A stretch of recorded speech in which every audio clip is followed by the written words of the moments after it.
그누보드 5를 기본 설치하게 되면 이런 그 레이아웃과 다음에 컬러를 구성하고 있는 것을 볼 수가 있습니다. 예, 이것을 보고 우리가 지금까지 배운 그 CSS 변수를 사용을 해 보도록 하겠습니다.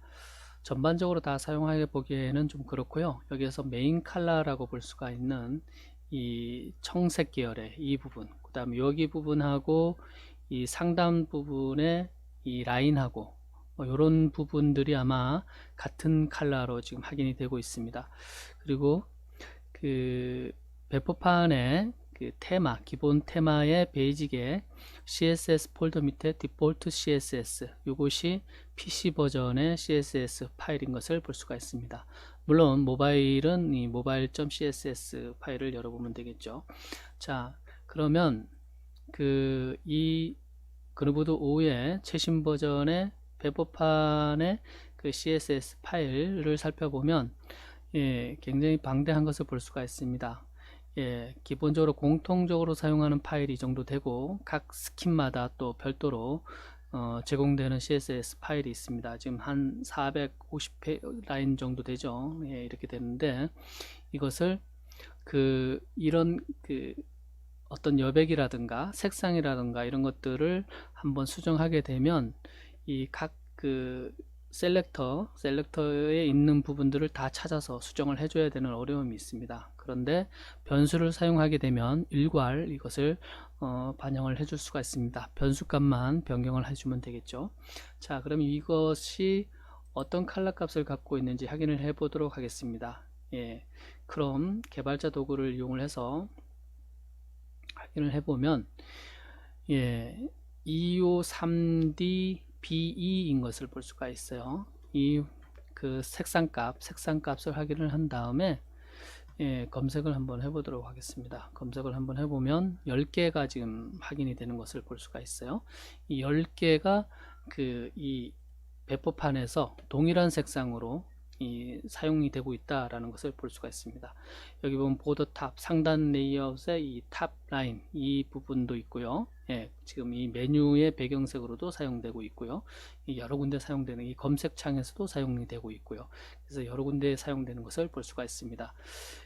전역 변수를 선언을 해줍니다. 전역 변수를 유사 클래스 루트를 이용을 해서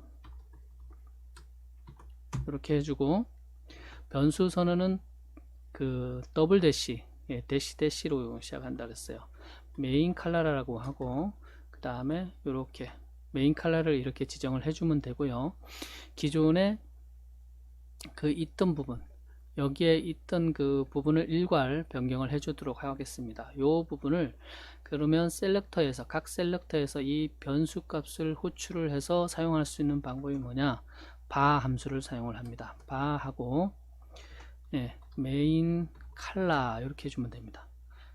이렇게 해주고 그 다음에 전부 바꿔주도록 하겠습니다. 그 다음에 이 부분까지도 바뀌었네요. 이 부분은 변수 값을 지정을 해주고 그 다음에 저장을 하고 그 다음에 이 부분을 다시 보면 동일한 컬러 값을 지정을 했기 때문에 변경된 사항이 없습니다. 변경된 사항이 없는데 이 부분을 요 변수값을 우리가 임의로 바꿔서 한번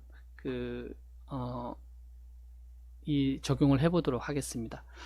16진수를 이용을 해도 되고 직접 컬러 값을 줘도 되고 그 다음에 RGB를 이용을 해서 값을 지정을 해줘도 상관이 없습니다. 우리가 알고 있는 값으로 그냥 뭐로 할까요?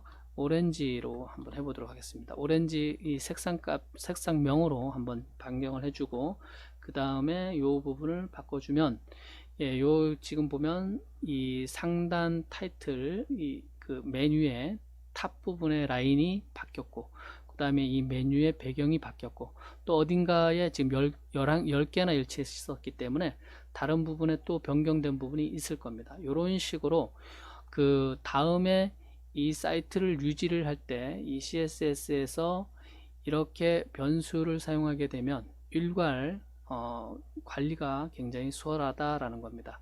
이 부분을 우리가 다른 컬러 값으로 바꿔서 예를 들어서